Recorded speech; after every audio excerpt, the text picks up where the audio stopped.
کا میں نے ایک دفعہ درس سنا تھا جو شاید آپ نے جب اپنی زندگی میں آخری دفعہ جب تراویح پڑھائی تھی مسجد میں، تو اس وقت آپ نے کہا تھا کہ دین کو سمجھنے کے لیے ہمیں پیچھے سے پیچھے جانا پڑے گا، کہ یہاں تک کہ ہم اپنے آپ کو نبی کریم صلی اللہ علیہ وسلم کے قدموں پہ جا کے پھینک دیں، اور سائنس اور ٹیکنالوجی میں آگے سے آگے جانا پڑے گا۔ اس کی آپ نے مثال بھی دی، اس بات سے میں ایگری ہوں۔ جب میں اس آپ نے ایک مثال بھی دی تھی کہ سائنس میں آگے سے آگے جانا چاہیے، تو میں نے اکثر دیکھا ہے اس فیلڈ میں آ کے کہ جتنے بھی علماء کرام ہیں، جب وہ ہر ایک کہتا ہے کہ آپ ابو حنیفہ کو فالو کر لیں، امام مالک کو فالو کر لیں، امام شافعی کو فالو کر لیں، میں آپ سے یہ پوچھنا چاہتا ہوں کہ ہم یہ کیوں نہیں کہتے کہ حضرت ابو بکر صدیق کو فالو کر لیں، عثمان کو فالو کر لیں، علی کو فالو کر لیں؟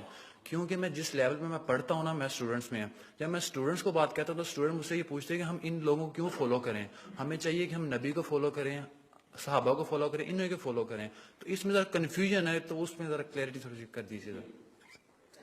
دیکھیے، ہمیں دین اگر سمجھنا ہے تو ہمیں پیچھے کے پیچھے جانا پڑے گا یہاں تک کہ حضور تک پہنچ جائے۔ البتہ حضور تک پہنچنے کا مطلب کیا ہے؟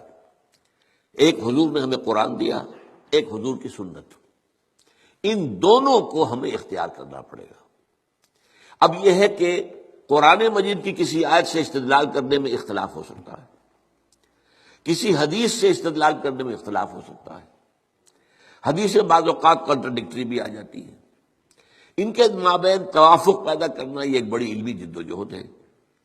تو یہ جو انفر کرنا ہے قرآن سے اور حدیث سے، اس میں ہمارے فقہا نے اپنی زندگیاں لگائی ہیں، اور اس اعتبار سے اگر ان کو فالو کیا جا رہا ہے تو اس بنیاد پر کہ یہ قرآن اور سنت کی تعبیر ہے۔ لیکن اصل میں ہوا کیا ہے، جب ہمارا دور زوال شروع ہوا، امام ابو حنیفہ نے تو یہ کہا تھا کہ اگر کوئی صحیح حدیث تمہیں مل جائے میرے کسی موقف کے خلاف تو میری بات کو اٹھا کے دیوار پر دے مارنا۔ لیکن اس کے بعد یہ ہوتا ہے کہ فرقہ پرستی شروع ہو گئی ہے۔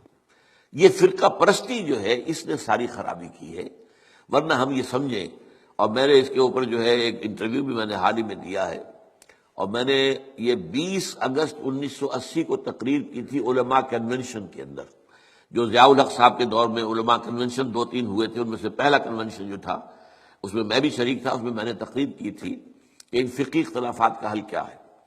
تو میں نے کہا تھا کہ جہاں تک تو فیملی لاز ہیں اور پرسنل لا، اس میں ہر فقہ کو کھلی آزادی ہونی چاہیے، کیونکہ بڑے سینسیٹیو ایشوز ہیں، عقائد کا معاملہ ہے تو سینسیٹیو ہے۔ اب نماز میں فرض کیجئے یا روزے کے اندر اگر آپ طے کر دیں فلاں وقت پر روزہ کھولنا ضروری ہے، تو ہو سکتا ہے کسی فقہ کے نزدیک اس وقت روزہ کھولنا درست نہ ہو۔ تو ان چیزوں کو تو چھوڑ دیا جائے لوگوں کے فقہوں پر، late them do what they want to do۔ لیکن لا آف دی لینڈ میں کسی فقہ کو تسلیم نہ کیا جائے، بلکہ سب کو تسلیم کیا جائے۔ اب اس میرے فرق کو سمجھ لیجئے، کوئی فقہ بائنڈنگ نہیں، لیکن تمام فقہوں کو ہم اپنا سمجھیں کہ یہ ہمارا ایک اثاثہ علمی ہے، ایک کامن ہیریٹاج ہے، ہمارا تراث علمی ہے۔ امام ابو حنیفہ نے یہ کہا، مالک نے یہ کہا، شافعی نے یہ کہا، حنبلی نے یہ کہا، امام جعفر صادق نے یہ کہا، امام زید نے یہ کہا، اور حزم نے یہ کہا، اور فلاں نے یہ کہا، بازیوں نے یہ کہا۔ یہ گویا کہ ہمارا ایک کامن جو ہے، یہ ہمارا اثاثہ ہے۔ اس سب کو سامنے رکھ کر آپ ایک نئی قانون سازی کر سکتے ہیں۔ تو اس حوالے سے یہ، لیکن یہ ہوگا کیسے؟ جیسا کہ آپ نے علماء کی بات کی، علماء تو اس کے اندر اتنے سخت ہیں کہ ایک فقہ سے باہر قدم نکالنا گویا کہ آپ ان کے نزدیک کفر ہے۔ حالانکہ کہتے یہ ہیں کہ کم سے کم 4 فقہوں کو، تو میں نے تو 8 گنوائی ہے نا، حنفی، مالکی، شافعی، حنبلی، جعفری، زیدی، عباضی اور ظاہری، یہ 8 فقہ ہیں۔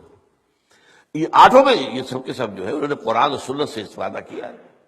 ان سب کو رکھے بیک گراؤنڈ میں، جیسے کہ آپ کو معلوم ہے کہ ہائی کورٹ، سپریم کورٹ کے فیصلوں میں یہ حوالے آیا کرتے ہیں کہ بامبے ہائی کورٹ نے فلاں ایسا ہی مقدمہ تھا، اس میں یہ فیصلہ دیا تھا۔ یہ پریسیڈنٹس ہیں۔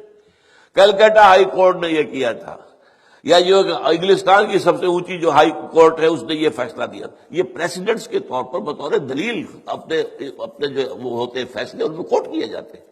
تو ہم جو ہے فیصلہ اس کے مطابق کر سکتے ہیں۔ میں کہہ رہا تھا کہ ہمارے جو سنی فقہاء ہیں، وہ جو علماء ہیں، چاروں کو کہتے ہیں حق ہے۔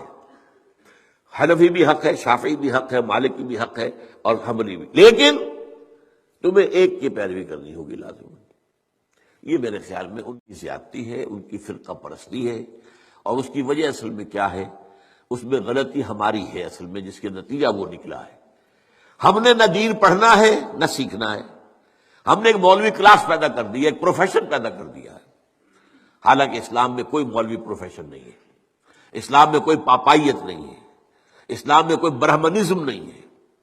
یہ نہیں ہے کہ جب تک برہمن نہیں آئے گا شادی نہیں ہو سکتی، جب تک برہمن نہیں آئے گا ارتھی جو ہوتی ہے اس کو آگ نہیں لگائی جاتی ہے، نہیں ہو سکتا۔ ہمارے یہاں کوئی برہمنزم نہیں ہے، لیکن چونکہ ہم تو پڑھتے نہیں، ہم نے تو اپنے آپ کو اور طرف لگایا ہوا ہے۔ تھوڑی سی دینی بنیادی معلومات حاصل ہوں، قرآن اور حدیث کا علم کچھ ہو، تو ہر شخص نماز پڑھا سکتا ہے، ہر شخص جو ہے اپنی بیٹی کا نکاح خود پڑھائے، ہر شخص جو ہے وہ اپنے والد کا جنازہ خود پڑھے، تو وہی گویا کہ پروفیشنل ختم ہو جائے گا۔ تو چونکہ یہاں فرقہ پرستی ہوئی، پروفیشنلزم آیا، اور پروفیشن میں آپ کو معلوم ہے کہ پروفیشنل جیلسی از دی رول، اس میں تو جو ہے ایک دوسرے سے حسد اور بغض اور ایک دوسرے کے خلاف، یہ تو لازم ہے۔ تو یہ اصل صورتحال بگڑی ہوئی ہے۔ اس کا علاج یہی ہے کہ آپ کمر ہمت کسے، خود قرآن اور حدیث کو پڑھے، اللہ کا نام لے اور کمر کسے۔ یہی کام ہم نے کیا، میں نے یہی کیا۔ میرا پیشہ تو نہیں تھا، میں مولوی تو نہیں تھا، میرے پاس کسی مدرسے کی سند تو نہیں ہے۔ 40 سال میں نے جمعہ پڑھایا ہے الحمدللہ، درس قرآن میں 50 سال سے دے رہا ہوں الحمدللہ۔ میرے بیٹے اب جمعہ پڑھا رہے ہیں، وہ ایک MBBS ہے ان میں سے، ایک جو ہے MA فلاسفی ہے، ایک جو ہے وہ ڈاکٹریٹ کے کورسز انہیں مکمل کر رکھے ہیں اکنامکس کے اندر، پڑھا رہے ہیں جمعہ۔ ان لوگ کہاں پڑھا رہے ہیں؟ تو یہ کام کرنا جو ہے اس کی طرف زیادہ توجہ ہونی چاہیے پازیٹیولی۔ باقی جو کچھ ہے اس کا آپ کا مشاہدہ صحیح ہے، وہ غلط بات آپ